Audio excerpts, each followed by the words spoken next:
orang Israel berhenti memberi persepuluhan sejalan dengan kehancuran bait suci. Memang itu betul. Maksudnya bukan itu betul, maksudnya itu ada benarnya, bukan 100% benar. Ya, harus pelajari sejarah Yahudi dulu baru kita bisa bilang itu benar atau tidak. Berarti kalau ada orang yang bilang kalau tidak 10% kita berdosa. Nah, itu orang itu masih hidup di bawah hukum Taurat.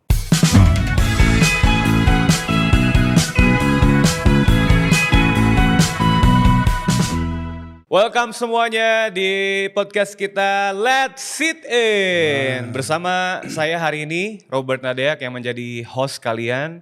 Sangat-sangat bersyukur kita bisa kembali ngobrol sama-sama di sini.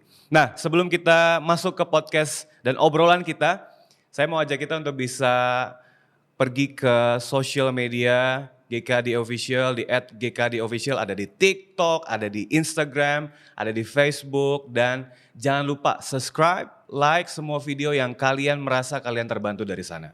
Nah, hari ini obrolan yang akan kita dengarkan sangatlah menarik.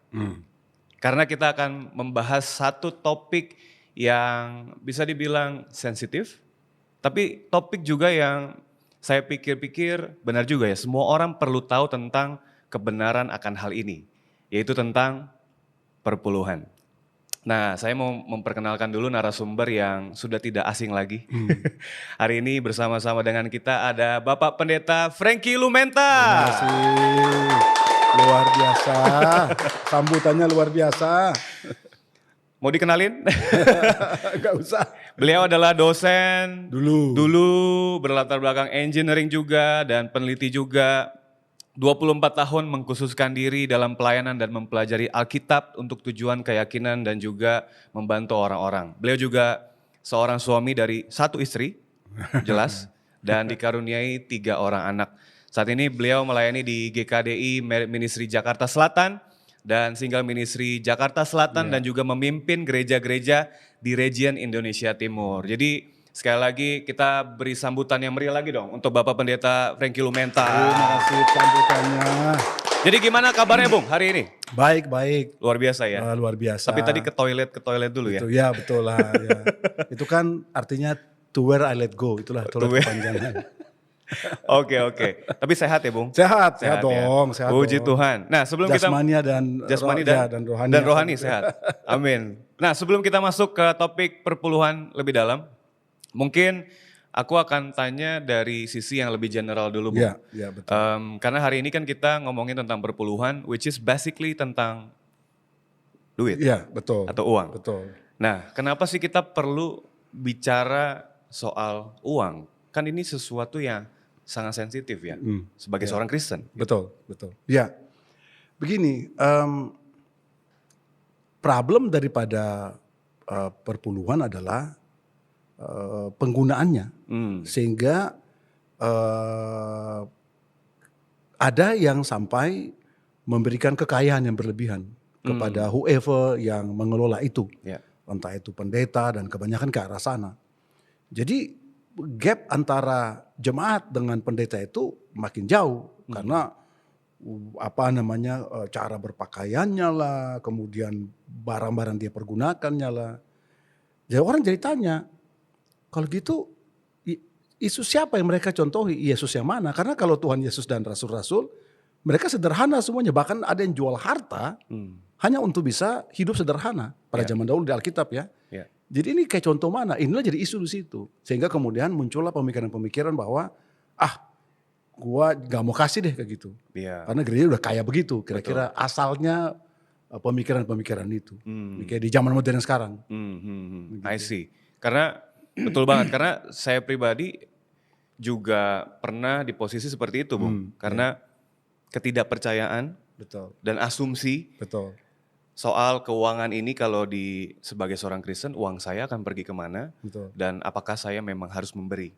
Nah makanya kita akan masuk ke pertanyaan dan pembahasan yang lebih lanjut nih soal perpuluhan ini nih Bung. Penasaran karena kita pengen tahu lebih dalam sebenarnya perpuluhan itu apa, dari mana awal mula perpuluhan itu muncul, dan kapan seseorang diwajibkan untuk memberikan perpuluhan. Oke. Very good question. perpuluhan itu sendiri muncul di kitab Kejadian pertama kali. Jadi sekitar 500 tahun sebelum Musa memberikan hukum dalam perpuluhan. Kita bisa baca di kitab Bilangan dan juga kitab Ulangan. Ya, Musa memberikan peraturan tentang perpuluhan. Nah, menarik adalah begini. Di kitab Kejadian 500 tahun sebelum Musa, itu Abraham memberikan perpuluhan kepada yang namanya Melkisedek. Nah, Melkisedek ini adalah seorang dikatakan imam besar atau imam yang agung pada waktu itu ya. Nah, kenapa Abraham memberikan itu sementara orang lain tidak melihatnya atau tidak banyak orang memberikannya? I don't know ya pada waktu itu ya. Menurut saya karena Abraham itu punya konsep berpikir tentang Tuhan itu bagus banget. Makanya Tuhan bilang dia bapak daripada orang beriman. Tidak ada yang berpikir bahwa konsep kebangkitan Abraham sudah pikirkan. Tidak ada yang tahu tentang Allah yang menyediakan Abraham. Jadi banyak sekali pernyataan Abraham tentang Tuhan yang betul-betul karena pemahaman dia yang begitu dalam.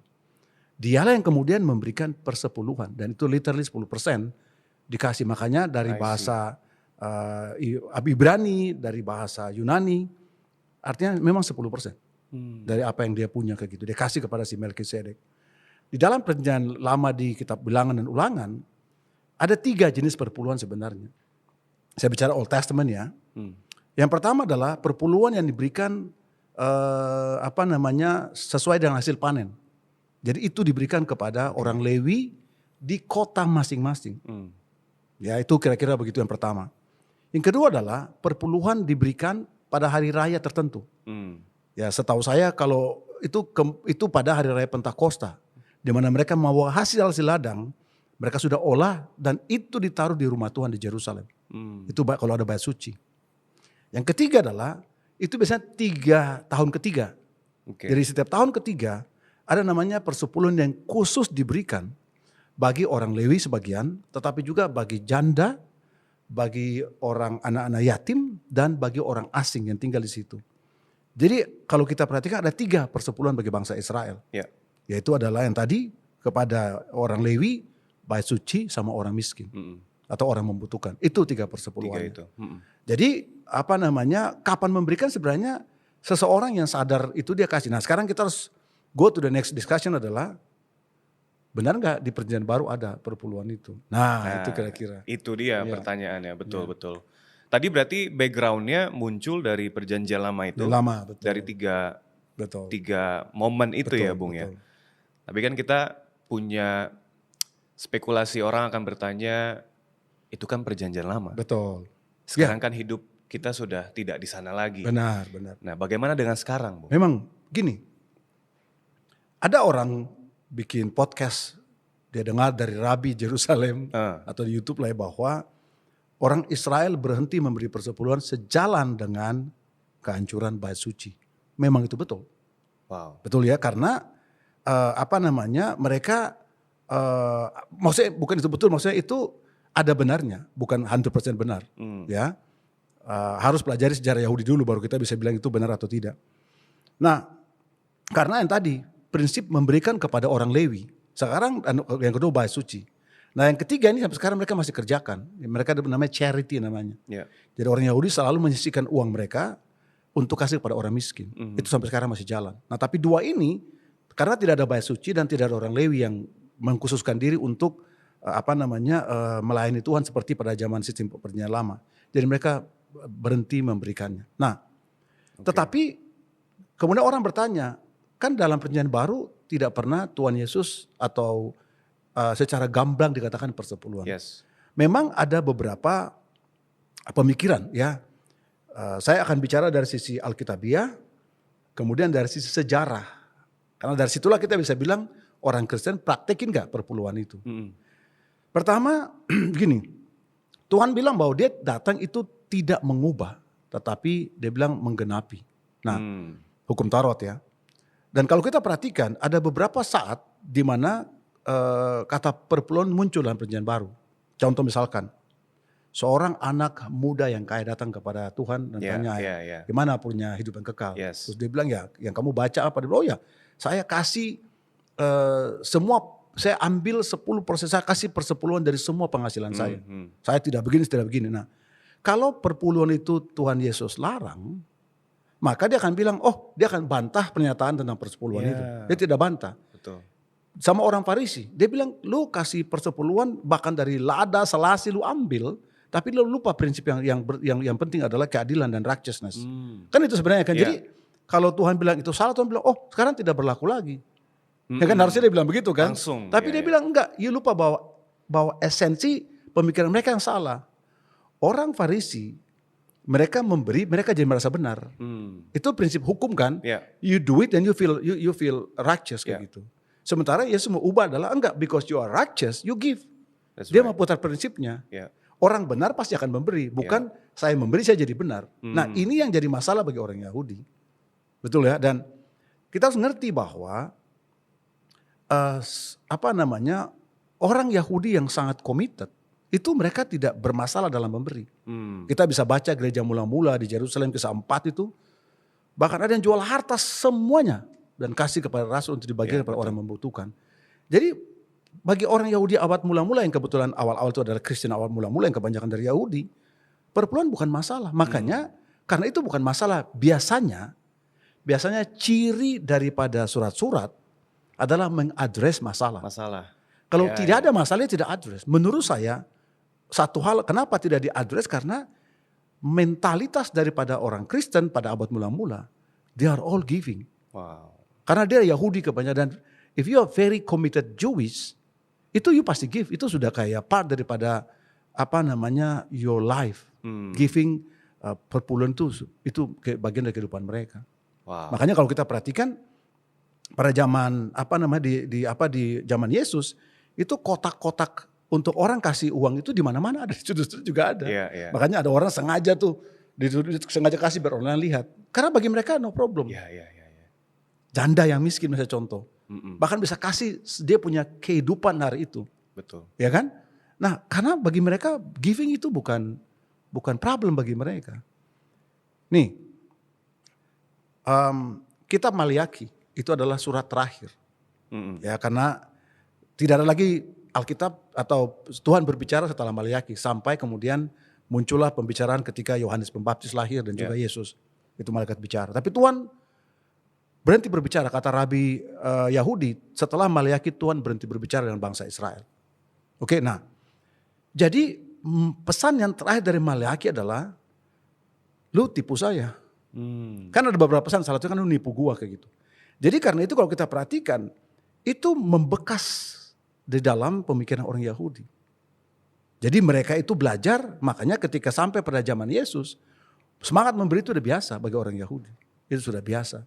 Makanya itu menurut saya tidak diadres. Itu yang pertama. Wow. Nah sekarang kita bicara dari bukti sejarahnya sekarang. Karena dari sejarah kita bisa lihat benar gak perpuluhan dipraktekkan oleh orang Kristen. Oke. Saya baca ya contohnya, misal contoh ada seorang, ada tulisan yang disebut namanya, mereka percaya bahwa ini adalah tata tertib gereja yang dibuat oleh para rasul, 12 rasul di sidang Yerusalem. Kemudian tetapi orang bilang enggak, itu sekitar tahun 230 abad ketiga itu ditulis. Namanya adalah Didaskalia Apostolorum. Didaskalia Apostolorum. Di dalam Didaskalia Apostolorum kata perpuluhan itu di-mention. Dikatakan begini, pisahkan bagian dari persembahan dan perpuluhan dan juga first fruit bagi Kristus. I see. Dan sang imam besar yang sejati dan kepada pelayan-pelayannya. Jadi dalam Didaskalia Apostolorum dia menyebut kata perpuluhan.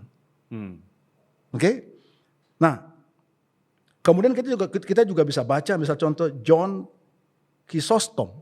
Ya, dia hidup pada abad tahun 347 sampai 407. Dia seorang bishop di kota Konstantinopel. Dia bilang begini, celakalah kamu yang berkata yang tidak memberi sedekah dan jika ini di bawah perjanjian lama atau hukumnya lama, berapa besarnya dalam hukum di bawah perjanjian baru.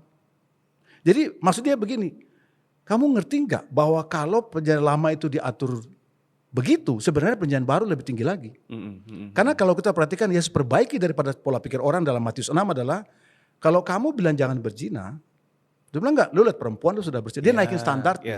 Yes. Nah, makanya kalau kita baca itu sebenarnya nafas daripada orang Kristen adalah you lakukan lebih bagus dari orang Yahudi harusnya. Bukan lu make excuses untuk kamu tidak memberikan. Betul. Karena yang Yesus perbaiki adalah sikap hati orang. Betul. Dan kualitas dia naikin. Orang suruh jalan 1 mil, kamu jalan 2 mil. Yeah. Orang minta baju, kamu kasih jubah. Yeah. Kamu bilang membenci musuh. Dia bilang enggak, bahkan berdoa kepada musuhmu. Tampar pipi kiri, kasih pipi kanan. Sementara hukum bilang bahwa kamu mata ganti mata, gigi ganti gigi. Dia bilang jangan. Kan itu dia perbaiki, dia naikin standarnya. Yeah. Jadi kalau itu adalah prinsip filosofi daripada Tuhan Yesus, maka prinsip yang sama berlaku juga pada persepuluhan. Bahwa kalau orang Yahudi kasih dengan sesuai hukum, kita sekarang beda. Kita kasih dengan sukacita. Kita kasih dengan semangat. Yeah. Kita kasih bukan karena hukum atur kita kasih karena kita merdeka memberikannya. Nah itu yang terjadi pada perjanjian baru. Tetapi karena orang memang kayak harus disebutkan literal, terus dia lakukan. Kan lucu juga, gini loh. Ada banyak praktek gereja sekarang yang tidak di Alkitab.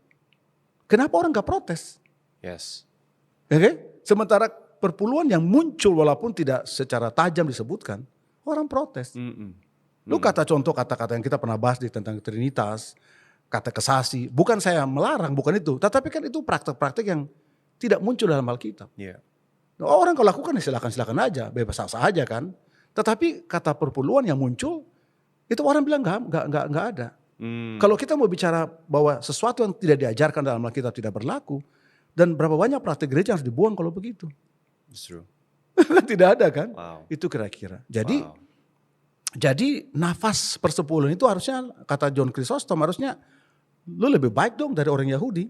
Terus dia bilang begini, mereka memberikan perpuluhan dan perpuluhan kepada anak yatim, janda dan orang asing, sesuai dengan hukum daripada di kitab Ulangan. Sedangkan ada yang bertanya kepada saya, mengapa memberi persepuluhan? Betapa memalukan pertanyaan ini. Yang bilang adalah John Chrysostom kepada siapa? Orang yang bilang, gue kasih enggak? Dia bilang, lu malu banget kalau gitu. Yeah. Kalau orang Yahudi kasih persepuluhan mereka, harusnya lu orang Kristen lebih lagi dari mereka. Yes. Karena kita oleh Yesus diperbaiki hukumnya, bukan dihilangkan. Wow. Nah itu kira-kira. Wow. Itu kira-kira. Sepertinya sudah menjawab semua pertanyaan kita. Tapi sebenarnya ada juga. Tapi apa nih gini. Nanti kita bicara sikap hati dan juga penggunaannya ya. Tetapi kalau kita lihat ada namanya struggles jemaat mula-mula. Karena orang Yahudi itu, orang Kristen mula-mula adalah kebanyakan Yahudi. Maka mereka juga membawa mentalitas hukum itu dalam mereka punya diri. Makanya kalau kita perhatikan surat Galatia lah, surat Ibrani lah. Dan banyak surat-surat yang betul-betul dia bilang lu tidak hidup di Roma, lu tidak hidup di bawah hukum. You are not under the law, you are under the grace. Nah mereka-mereka ini masih istilahnya mempraktekkan perpuluhan berdasarkan hukum. Makanya kalau kita pelajari dalam surat-surat bapak-bapak gereja di tahun 100, itu dia lebih menekankan tentang memberi itu sukacita. Seperti kata Paulus, sukarela dengan semangat segala macam. Itu yang mereka tekankan. Dan mereka bahkan tidak mention kata persepuluhan. Tetapi setelah tahun 300 rupanya manusia begitu. Kalau nggak dibilang, kembali lagi dia berhenti memberikan. Maka di tahun 300 kemudian kata itu muncul lagi dalam pernyataan bapak-bapak gereja. Karena mungkin menurut hemat saya, orang jadi tidak memberi lagi. Yeah. Maka kata itu disebutkan ulang. Yeah. Tetapi kalau itu disebutkan dalam surat bapak-bapak gereja, berarti gereja mempraktekkan. Bahkan dalam sidang konsili itu juga disebutkan perpuluhan itu. Sekitar tahun 595 loh. Begitu. Wow. Dari dua sisi, biblical and history. History, betul. Dan itulah yang sebenarnya kita juga sebagai seorang Kristen harusnya pahami gitu ya. Perpuluhan tidak bicara hanya sekedar peraturan ya Bung ya. Tapi juga tentang sikap hati. Betul. Benar. Nah, perpuluhan dari namanya kan kita tahu persepuluhan. Betul. Ketika memberikan perpuluhan, pertanyaan orang-orang adalah sekarang, oke, di perjanjian lama memang disebutkan 10%. Betul. Di perjanjian baru, tadi yang disebutkan justru harusnya Ya, lebih orang lagi. lebih semangatnya, Lebih bukan- semangat bukan lagi jumlahnya semangatnya. ya, Dan ya. bukan jumlahnya. Betul, betul. Tapi orang akan terus bertanya tentang Betul. berapa sih jumlahnya gitu. Good. Makanya ini masuk akal ketika gereja mula-mula mereka tidak mention a tithe. Karena bagi orang langsung literally diterjemahkan 10%. Iya. Nah, budaya pertanian itu bisa dimaklumi. Dia hampir 10% dari panen mereka itu nggak ngaruh. Jadi, saya kasih contoh begini. Misal contoh Robert punya sawah, berapa hektar lah gitu. Dalam satu produksi, let's say dalam 1 tahun. Satu sawah yang Robert punya itu menghasilkan misal contoh 10 ton beras dalam 1 Iya. tahun. Oke? Kamu ambil 1 ton dari 10 ton. Saya tanya, emang satu tahun kamu makan beras berapa ton? Iya. Keluarga yang anak laki-laki, misal contoh ada kayak keluarga kayak saya lah kayak gitu. Rata-rata kita bisa habiskan beras itu 1 bulan itu bisa 30-40 kilogram. Kadang-kadang bisa dibawa, tergantung kalau anak-anak lagi Kalau lagi makannya lapar. banyak gitu kan. Dan kalau lu sering datang ke rumah habisin makanan saya juga. Oke. Benar. Jadi saya 40 kilo. Hmm. Dalam setahun berapa? Gak nyampe lah. 480 kilogram. Nggak sampai setengah ton. Gak nyampe. Jadi kalau saya kasih 1 ton kepada Tuhan, ini budaya pertanian saya bicara ya. Saya punya masih ada 9 ton. Dan saya makan 1 tahun gak habis 9 ton itu. Jadi beda dengan budaya gaji yang sekarang. Budaya gaji itu tidak berkelimpahan seperti budaya pertanian. Orang kalau panen mangga misal contoh, dia punya 10 pohon mangga. Iya. Dia kalau panen 10 pohon mangga hasilnya tuh banyak banget. Karena alam sediakan buah itu banyak. Tapi kalau gaji enggak, kamu kerja sampai itu ya segitu-gitu penghasilannya. Makanya mungkin penggunaan 10% itu dihindari. Penggunaan kata persepuluhannya diganti menjadi offering. Persembahan diganti. Oke, nah bukan berarti bahwa tidak boleh pakai persepuluhan. Karena prinsipnya selalu akan ada disebutkan dalam gereja. Tetapi kalau sekarang orang bilang, wah sekarang saya nggak mau pakai kata persepuluhan. Jawabannya adalah ya dan tidak. Karena gereja mula-mula pakai kata itu.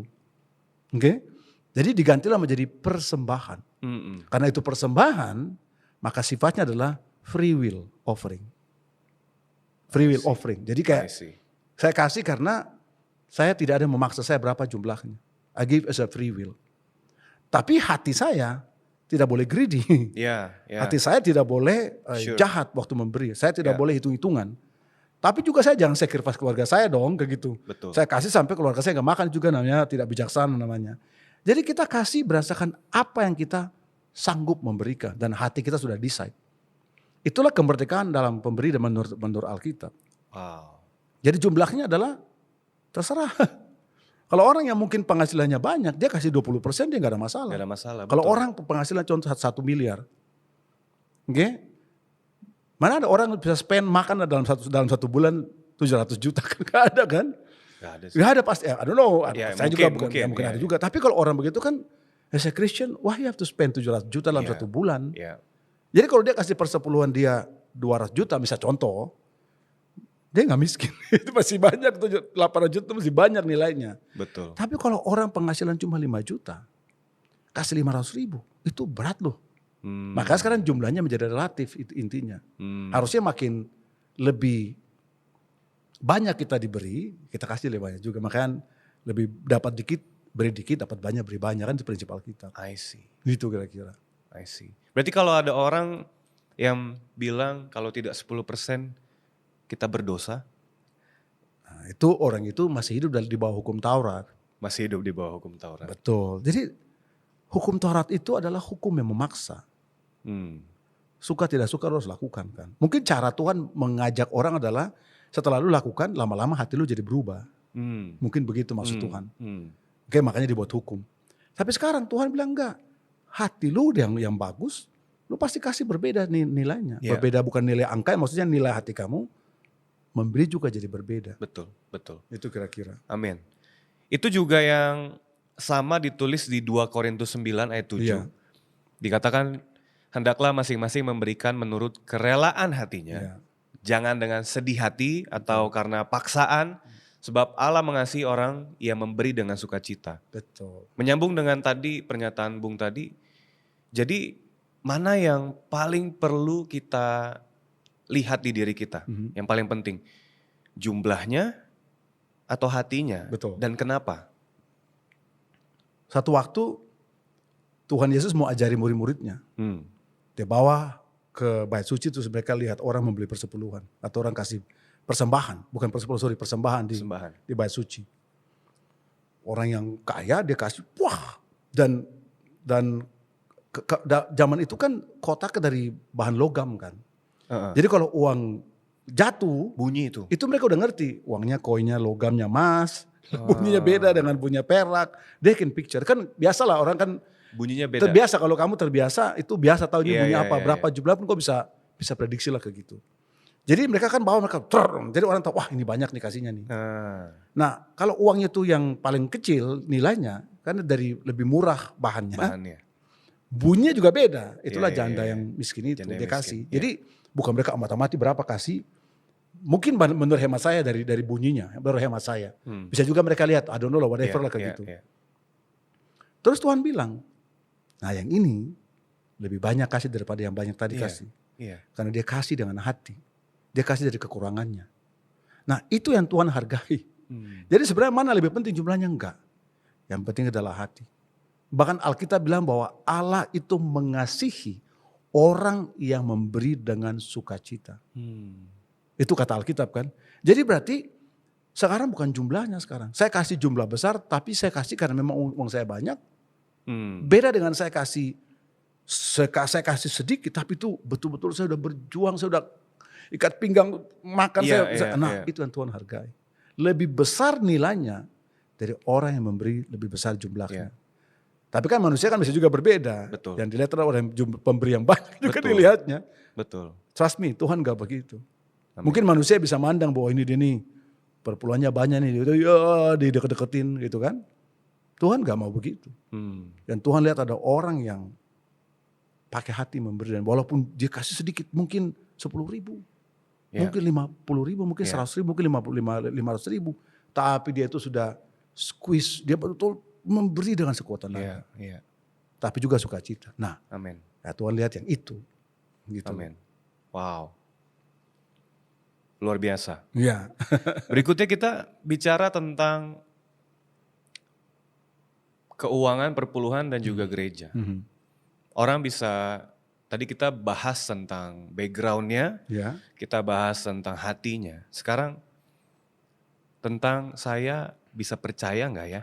Good question. Untuk memberikan uang ini kepada gereja. Betul. Bagaimana gereja mengelola perpuluhan? Betul, persembahan. Apa perbedaan dari pengelolaan persembahan dan perpuluhan? Betul. Saya bisa nggak ya? Saya percaya gitu, Bu. Very good question. Jadi pertama yang kita perlu sepakati adalah kata perpuluhan bisa nggak dipakai secara alkitabiah? Bisa. Kalau saya nggak mau pakai, boleh nggak? Boleh-boleh aja. Jadi karena memang prinsipnya kalau perpuluhan berarti 10%. Tapi karena secara alkitabiah diganti menjadi sukacita segala macam, maka kata itu yang saya bilang tadi bisa dipakai, bisa juga tidak. Terserah kita. Tapi intinya adalah ada diucapkan, ada dipraktikkan oleh gereja. Nah, second question adalah, gue percaya nggak kepada lembaga yang saya mau kasih ini? Betul. Ya kan? Nah, ini prinsipnya. John Chrysostom, yang tadi Chrysostom itu dia tulis begini. Dia bilang begini.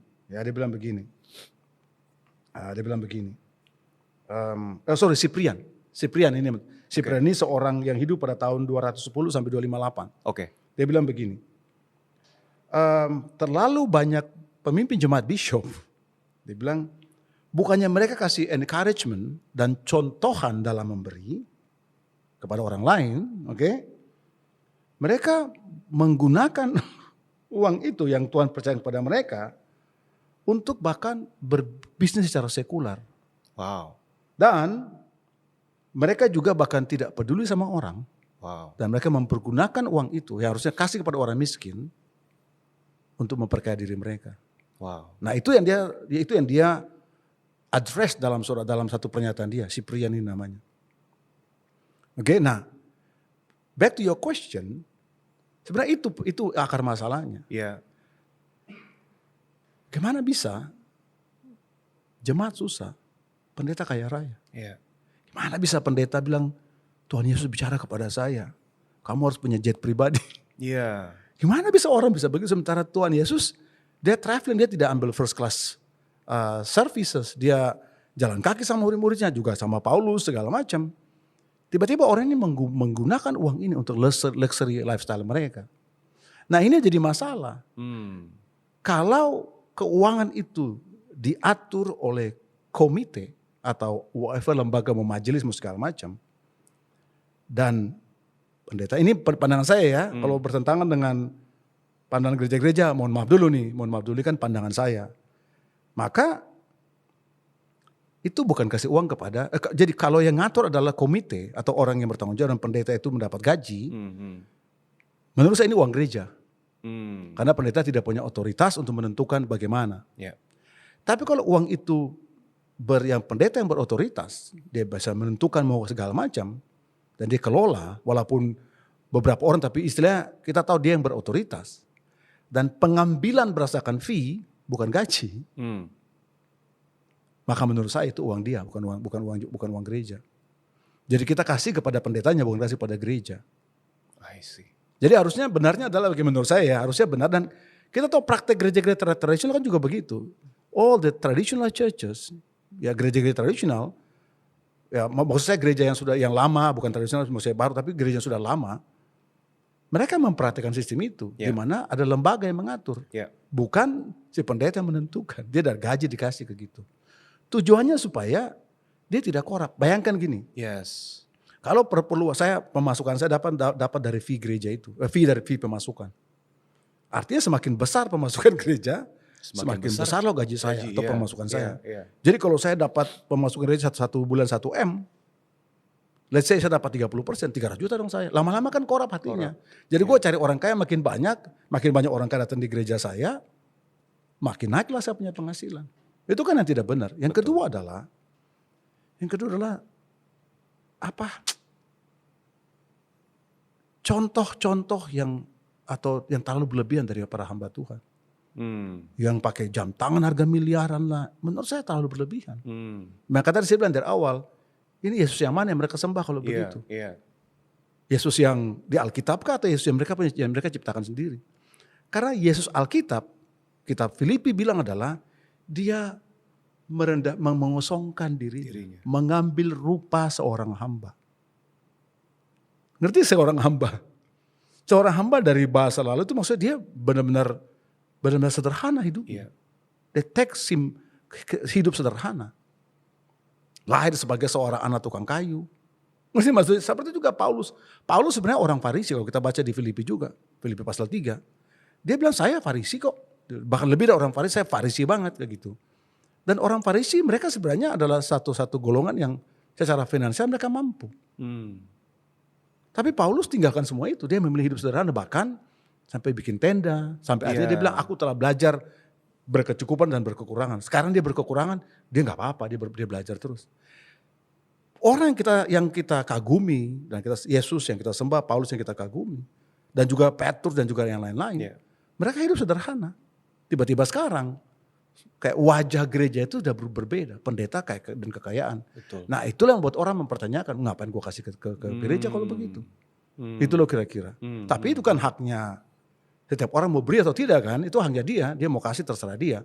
Tetapi orang harus bisa lihat bahwa ini uang siapa? Uang pendetanya kah atau uang gereja? Tergantung pengelolaannya. Wow. Ya. Thank you.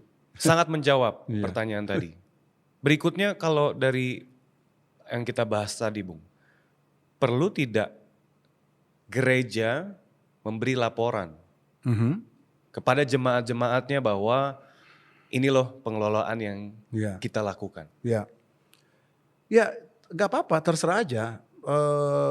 Istilahnya gini, kalau kita sudah kasih atau offering, kita sebut namanya offer ya, kita mempersembahkan, kan attitude-nya adalah kita tuh kasih supaya kita tahu itu pun tak layak untuk kita berikan. Dan jumlahnya tak layak bagi Tuhan. Kan disebut offering.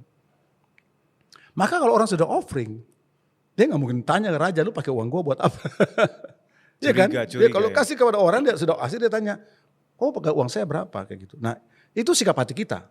Jadi laporan ada tidak ada, kita sikap hati yang benar adalah, saya bicara yang benar ya, adalah bukannya katanya uang gue dipakai untuk apa. Kan salah jadinya kan. Tapi gereja patut juga untuk memberikan pertanggungjawaban. Betul, karena itu kan itu organisasi, itu lembaga organisasi. Dan di dalam masyarakat modern sekarang, itu kan harus ada pengontrolan kekuasaan. Kita tahu kata seorang filsuf bilang begini, power itu cenderung korup. Kalau powernya terlalu berlebihan, dia pasti gitu, pasti dia akan korup juga, gitu loh. Jadi artinya adalah bahwa dengan ada laporan itu kan berarti mencegah supaya orang jangan korup. Supaya jemaat juga tahu. Mereka juga bisa bertanya dong, ini kenapa besar-besar begini segala macam. Supaya kita juga belajar untuk bertanggung jawab dengan apa yang Tuhan percayakan untuk kita kelola. Kan orang kasih kan dia berikan persembahan kepada Tuhan. Dan karena itu harusnya uang Tuhan dong, gitu kan. Jadi kita yang lembaga gereja yang mengelola, dia harus ngerti ini uang Tuhan. Dia gak bisa semena-mena pakai begitu aja. Makanya perlulah bikin laporan itu. Supaya kontrol kekuasaan. Jadi laporan itu juga berguna untuk orang-orang yang mengelola, hatinya tidak rusak. Tidak rusak juga. Karena dari situ kemungkinan hati orang bisa rusak itu sangat besar. Betul. Oke. Boleh gak Bung share dari pendapat pribadi atau keyakinan sendiri, dari Bible juga, dari kitab juga, apa sih manfaat dari kita memberi perpuluhan? Dan kenapa Bung secara pribadi strongly untuk bisa ajak orang, ayo kita memberikan perpuluhan? Sebenarnya menarik di sini. Kalau kita baca di surat Paulus yang 2 Korintus pasal 9, kan dia mengajar tentang memberi. Oke?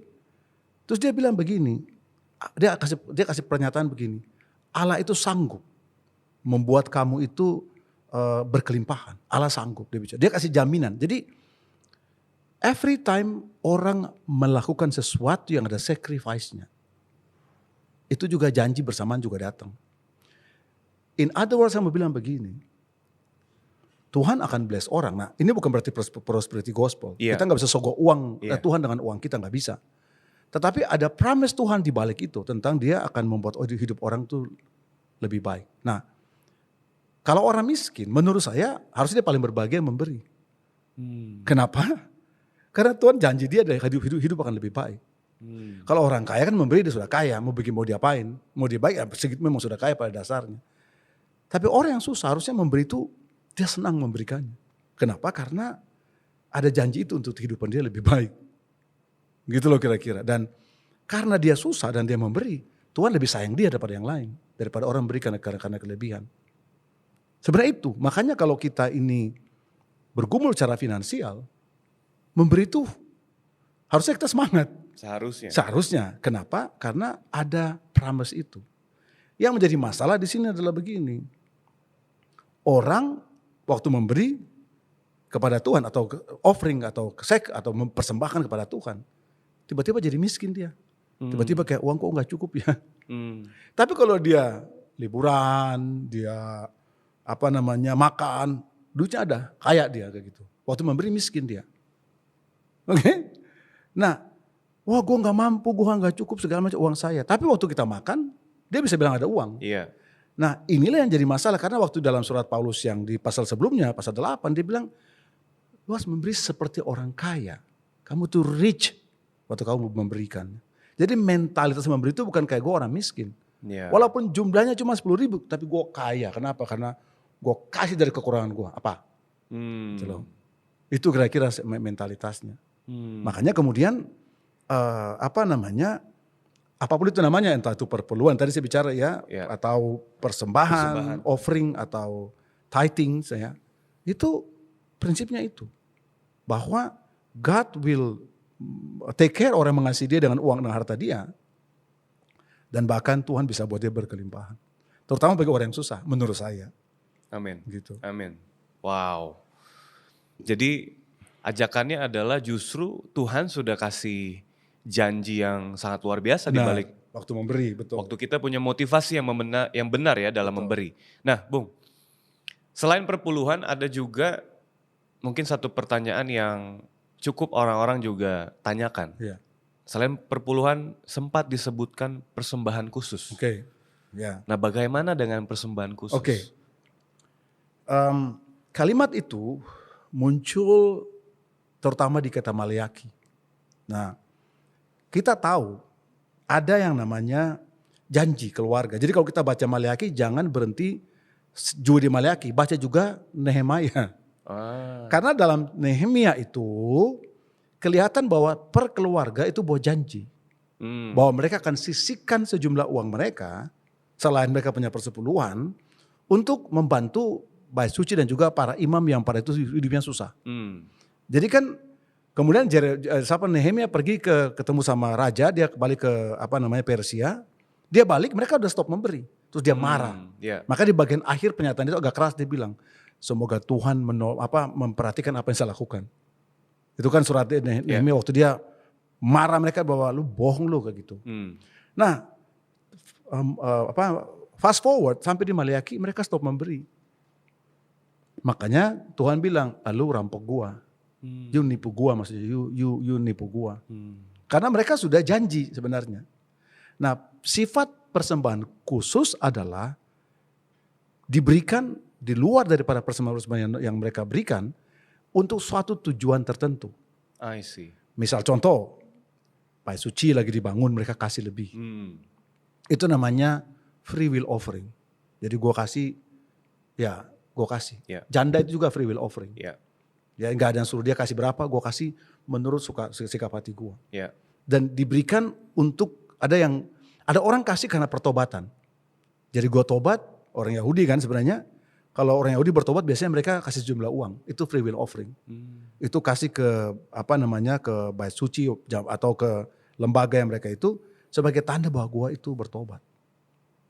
Kan mereka harus lepaskan sesuatu kan, dan yang paling mungkin mereka korap adalah uang kan, jadi mereka kasih uang itu. Tanda. Jadi orang bertobat biasanya dia kasih persembahan. Itu namanya free will. Gak ada yang maksa.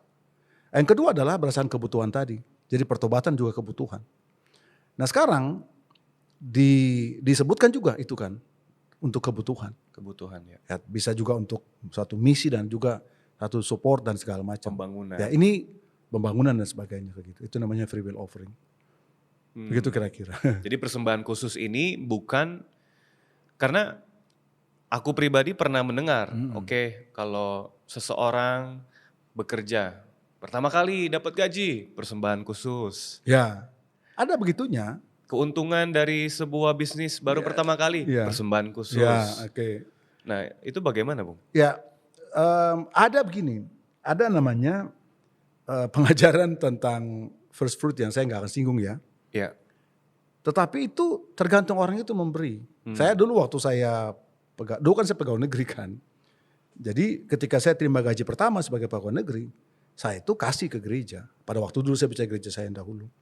Nah saya kasih itu karena saya merasa kayak berucapan syukur sebenarnya. Bahwa Tuhan sudah kasih saya pekerjaan. Jadi saya kasih ke Tuhan. Nah tetapi itu itu bukan merupakan peraturan gereja. Itu free will offering. Jadi kalau saya tidak kasih dan saya kasih, gak ada masalah. Saya tidak berdosa kalau saya tidak kasih. I see. Karena itu free will gitu loh. Kalau ada orang merasa bahwa dia pingin ucapan syukur, silakan aja. Ada orang waktu bertobat dia kasih uang, ya gak apa-apa juga. Itu free will offering namanya. Tetapi itu bukan aturan. Bahwa lu harus kasih, itu salah. Karena itu sudah balik ke hukum. Ini yang mau Tuhan Yesus hilangkan, ya dibalikin lagi, balik jadikan hukum. Itu kira-kira. Jadi kayak ada orang bahkan ngancam. Lu kalau gak kasih Tuhan akan buat lu miskin. Kan masa Tuhan kayak anak kecil begitu yang ngambek-ngambekan gak kasih. Bukan begitu sifat Tuhan. Dia selalu ajar kita untuk independen dan merdeka memberi. Kan itu kan prinsip Alkitab Perjanjian Baru adalah you give as a free man. Tak ada yang paksa kamu. Tak ada yang suruh kamu. But you give as a free man because you know, kamu tahu. Dan kamu mau kasih itu dengan sukacita. Gak ada yang maksa kamu. Nah itu free will offering itu. Itu yang mendasari semuanya. Betul, mendasari semua. Wow. Jadi kalau misalnya orang tanya, jadi berapa jumlah persembahan khusus? Tergantung kalau memang bisa sesuai kebutuhan. Tetapi kalau sebagusnya adalah ya berdasarkan kata Paulus gini, dia memberikan berdasarkan hati dia yang tetapkan. His heart decide. Ya. Surat Paulus kepada Korintus kalau nggak salah dia bicara. Jadi orang itu kasih berdasarkan keputusan hatinya. Gitu loh. Yang penting dia mau kasih ke gitu. Yang kita mau kan bukan jumlahnya kan. Betul. Karena kan dari dulu kan Tuhan, makanya kata persepuluhan itu tidak disebutkan. Kenapa? Karena nanti orang terperangkap dengan 10%. Dengan rules itu. Dengan rules 10% itu. Makanya dikasih jarang dipergunakan oleh Yesus. Dan juga rasul-rasul pada awalnya. Karena mereka mau ngubah law itu menjadi free will. Menjadi pemberian dari hati. Ya. Tetapi kemudian dengan kualitas yang harusnya lebih bagus dari orang Yahudi katanya gitu kan. Nah kalau sekarang kita sebutkan jumlahnya berapa, kita sudah balik kepada hukum sebelumnya. Gitu loh kira-kira. Jadi makanya berulang dia bilang itu harus free will offering. Nah, free will dan seharusnya kita jauh lebih baik. Harus lebih baik harusnya kayak gitu. Karena kita gak cinta uang kan gitu kira-kira. Betul. Dan itulah persembahan persepuluhan dan persembahan khusus tadi ya. Betul. Kira-kira dari semua pertanyaan atau dari semua, mungkin Bung juga mendengar banyak ada isu tentang perpuluhan.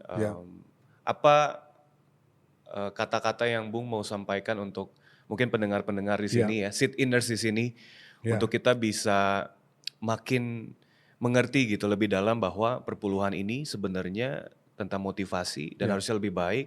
Nah, kira-kira ada nggak? Oke. Ini semacam saya kasih ringkasan apa yang kita bicara tadi.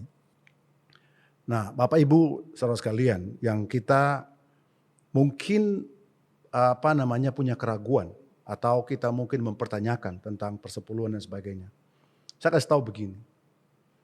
Prinsip yang pertama adalah Tuhan Yesus datang, dia tidak mengubah hukum Taurat. Tapi dikatakan dia melengkapi hukum Taurat. Dia menggenapi hukum Taurat. Nah, kemudian kalau kita tahu dari mana cara dia menggenapinya, dengan cara dia naikin standarnya. Matius pasal 5, pasal 6, pasal 7 itu kan dia kasih tahu. Contoh misalkan, hukum bilang kamu mata ganti mata, gigi ganti gigi. Dia bilang enggak. Lu harus tahu bahwa lu harus berdoa bagi musuh kamu. Kalau orang bawa kamu ke pengadilan, mau tuntut baju kamu kasih jubah kamu. Kalau orang suruh kamu jalan 1 mil, kamu jalan 2 mil. Nah dia perbaiki, dia naikin kualitasnya. Jadi karena itu juga berlaku dalam sistem persepuluhan. Tidak disebutkan di dalam pengajaran Tuhan Yesus dan juga Paulus dan rasul-rasul pada awalnya. Bukan karena itu tidak ada. Bisa karena satu hal. Orang sudah terbiasa melakukan sehingga tidak diajarkan atau tidak ditegur. Tapi yang kedua adalah harusnya kualitasnya lebih bagus daripada orang Yahudi. Bukan jumlahnya, tapi hatinya. Jadi karena itu waktu orang bilang boleh nggak saya memberi tidak memberi persepuluhan, itu yang kemudian ditegur oleh si Siprian itu. Masa lu mempertanyakan, itu memalukan orang bertanya, itu kata Siprian. Bahwa memalukan orang bertanya boleh nggak saya kasih persepuluhan. Itu memalukan kata dia. Jadi sebenarnya bagi orang Kristen itu satu keyakinan dia punya. Nah problemnya adalah kata persepuluhan itu. Karena tadi berlaku bagi budaya agraria. Tapi zaman berkembang, sekarang orang sudah punya pekerjaan, sudah banyak mata pencarian. Pekerjaan orang sudah banyak. Jadi orang cenderung menghindari kata persepuluhan karena konotasinya bisa 10%. Sementara Alkitab mau adalah kasih pakai hati. Jadi karena itu kemudian sebagai orang Kristen, sebagai orang percaya, kita tahu bahwa giving atau persembahkan kepada Tuhan itu adalah kewajiban kita. Dan kita lakukan karena kita benar dan kita melakukan, bukan karena kita memberi jadi kita jadi benar. Karena itu terbalik, kita justru karena kita dibenarkan oleh Tuhan, kita kasih itu. Bukan kita kasih untuk kita dibenarkan. Oke? Jadi itu sifatnya, itu esensi dasarnya. Dan kemudian dalam perjanjian baru diajarkan tentang sikap hatinya. Nah itu yang paling penting. Jangan dengan sedih hati atau terpaksa, dengan sukacita memberilah. Kamu sudah diberikan berdasarkan keinginan hati kamu tetapkan dan sebagainya. Jadi karena itu saudara-saudara semuanya, ya giving to God adalah kita punya panggilan sebagai seorang Kristen. Nah soal nanti bagaimana mengelolanya itu another problem. Tapi kita harus pastikan kita memberi sebagai orang merdeka, bukan sebagai aturan hukum. Amin. Begitu. Wow. Ya. Sekali lagi tepuk tangan dong buat Bapak Pendeta Frankie Lumenta hari ini. Hari ini bahkan semua kita di sini seharusnya belajar. Saya pribadi belajar bahwa pemberian itu bukan membuat kita dibenarkan. Tapi justru karena kita sudah dibenarkan, diselamatkan, menjadi orang merdeka di dalam Tuhan, justru kita juga merdeka dalam memberi. Bahkan melebihi yang seharusnya tadi di perjanjian lama kita bahas sebelumnya. Jadi saya juga mau mengajak kita semua di sini untuk bisa kembali, lihat kembali kepada diri kita. Sebenarnya saya posisinya dalam keyakinan perpuluhan, persembahan ini, posisi saya di mana? Apakah saya di posisi yang enggan memberi karena mungkin saya nanti takut tidak berkecukupan? Iya. Atau kita lagi di dalam posisi di mana kita ragu memberikan karena kita tidak percaya dengan lembaga yang kita berikan?